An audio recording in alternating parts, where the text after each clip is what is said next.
Salut tout le monde, voilà, j'ai enfin reçu mon nouvel iMac 27 pouces modèle 2020. Je vais vous faire la vidéo en fait que j'aurais voulu voir, puisque moi en fait j'utilise principalement cet ordinateur pour Logic Pro. Seulement actuellement je possédais un iMac 21 pouces et demi de fin 2009 et franchement pour les mises à jour au jour d'aujourd'hui c'est plus du tout faisable. Du coup j'ai décidé d'investir dans cet ordinateur. J'aurais aimé trouver une vidéo sur YouTube avant que je l'achète pour comparer ses compétences et sa puissance, spécialement pour Logic Pro, mais je n'ai pas trouvé. Donc aujourd'hui, je vais essayer de la faire avec vous. Donc c'est parti. Voilà un peu le studio. Capacité de l'iMac en termes de disque dur. Bon, c'est un SSD, ça je pense que vous le savez. Maintenant, c'est devenu de série sur les nouveaux iMac. J'ai un disque dur du coup de 512 Go. J'aurais aimé avoir plus. Seulement Apple facture vraiment, mais vraiment cher leur disque dur interne. Du coup, j'en ai pris un externe, un Lassi, je crois que c'est un SSD de 2 Tera, beaucoup moins cher que les 730 € facturés par Apple. Voilà, alors voici le nouveau et l'ancien. Alors on va le comparer, c'est-à-dire qu'ici dans ce modèle-là, il y a hier du coup, parce que je l'ai reçu ce week-end, mais j'ai eu le temps de m'amuser avec avant de faire la vidéo. J'ai fait une prod qui utilise Native Instruments et c'est un VST Supply Cloud, je crois, et vraiment très gourmand. J'ai regardé un petit peu en faisant la prod. Le CPU, l'état du CPU, il a pas bougé du tout. Du coup, j'ai pris ce projet-là que je vais mettre dans cet iMac-là et on va voir un peu la différence. Quand est-ce que je pense que lui va cracher. Bon, lui, le CPU, vous allez voir, il décolle à pelle. Et celui-là, par contre, je pense qu'il va cracher. On va voir ça tout de suite. C'est parti. Alors ça c'est la mec que j'utilise avant d'acheter le nouveau. Bon bah forcément c'est un processeur Intel Core Duo. Franchement il marche bien encore. Hein. J'avais fait monter dessus un disque dur de 2 Go, je crois, 2 Tera. Franchement il marche très bien, sauf qu'au niveau mise à jour High Sierra, en termes de mise à jour chez Native Instruments ou chez d'autres, je suis tout de suite bloqué. Du coup j'étais vraiment obligé d'investir dans celui-là. C'est pas à contre-cœur parce qu'il est magnifique. On va ouvrir le projet et on va voir ce que ça donne. Voilà le projet en question. On va press play, voir un peu comment réagit le CPU. J'ai le même projet ici. J'avais fait cette prod à la base sur cet ordinateur-là. Le même projet, je l'ai ouvert. Avant de tourner, j'ai essayé. Franchement, le CPU s'agite tout de suite. Et encore, j'ai pas beaucoup de pistes.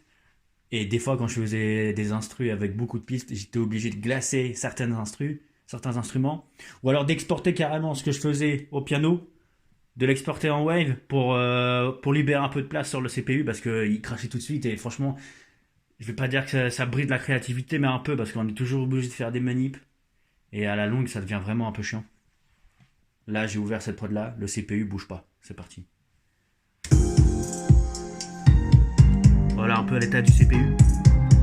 En haut, on peut voir qu'il décolle à peine. Il décolle à peine. On va aller tout de suite au refrain.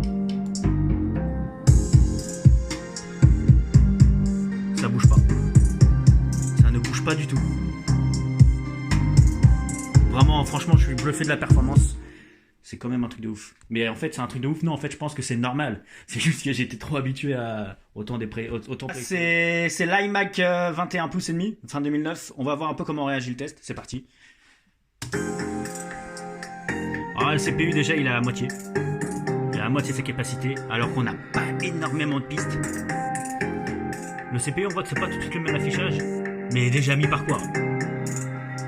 Au refrain, on va voir ce que ça donne. Toujours à mi-parcours le CPU.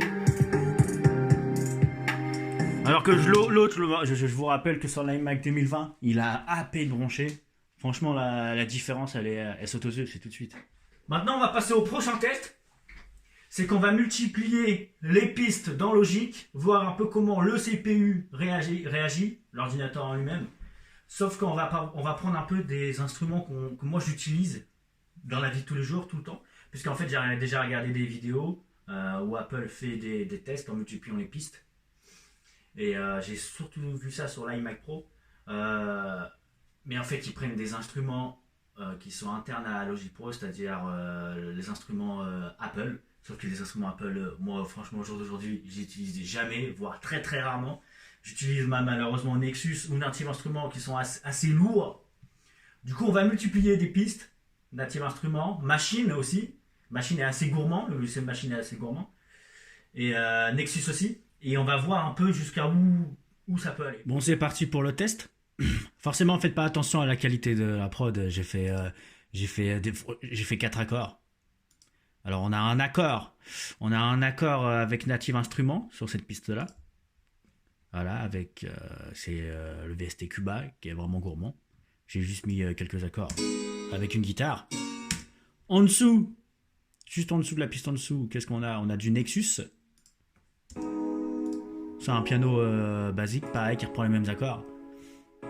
Voilà, Nexus 3, qui est assez gourmand, mais moins que Native Instruments. Et en dessous, on a j'ai fait une petite piste vite fait Machine. Voilà, c'est pour faire un test qui ne pique pas trop les oreilles non plus, même si ça reste pas agréable, toujours comme test. Donc là, c'est parti, je vais multiplier les pistes. Bon voilà, là, je suis à 20 pistes. Donc il y a 20 pistes de Cuba, c'est-à-dire de Native Instruments, l'expansion Cuba, qui est vraiment très gourmande. Et celui qui utilise 20 pistes avec cette expansion-là, ceux qui la connaissent, savent vraiment que c'est beaucoup et c'est presque impossible. Et 20 pistes avec Nexus en vert ici, et les bleus, c'est Native Instruments Cuba. Au milieu, on a la piste Machine. Et là, on est à 20. Le CPU, il arrive seulement à la moitié. Regardez quand je mets play. On est seulement à la moitié. À peine, hein. Et à peine à la moitié. On va encore en ajouter un peu. On en ajoute encore 10 chacun. Ça fera 30 pistes par module. Et on va voir un peu si ça continue encore. On est à peu près à... C'est pas qu'on est à peu près, c'est qu'on est à 30 pistes. 30 pistes de Cuba, de chez Native Instruments. 30 pistes Nexus. Avec le Machine au milieu là qui se trouve ici. Quand je presse play, ça fait un boucan. Je ne l'ai pas encore fait tout de suite. Le CPU commence à s'agiter un peu, hein. Je vous cache pas que on est arrivé à 61 pistes. 61 pistes ici, ça fait 30 pistes chacune, plus la piste de chez Machine. On va press play pour voir un peu le comportement du CPU. À mon avis, ça va commencer à pas être joli parce que ça, c'est des projets qui sont... personne ne fait des projets comme ça. Mais on va quand même voir un peu le CPU. C'est parti. Je press play. Alors, attention à vos oreilles, j'ai essayé de baisser le volume, mais forcément, quand on fait des tests comme ça, c'est pas du tout agréable pour les oreilles. Alors, CPU commence à être plein. Hein. Et encore, franchement, je suis bluffé un peu. Hein. Voilà. 60 pistes ultra gourmandes. Le CPU tient. Je vais pas continuer le test parce que c'est inutile de faire d'aller plus loin. Mais voilà, on est à un peu plus de la moitié ou la moitié du CPU avec énormément de pistes très gourmandes et ça bouge pas. Je suis super satisfait. Si vous hésitez à acheter un Mac récent et que vous possédez un ancien Mac, n'hésitez pas, franchement, au niveau performance, on est là. Alors certes, le design, on est au même design que le modèle 21,5.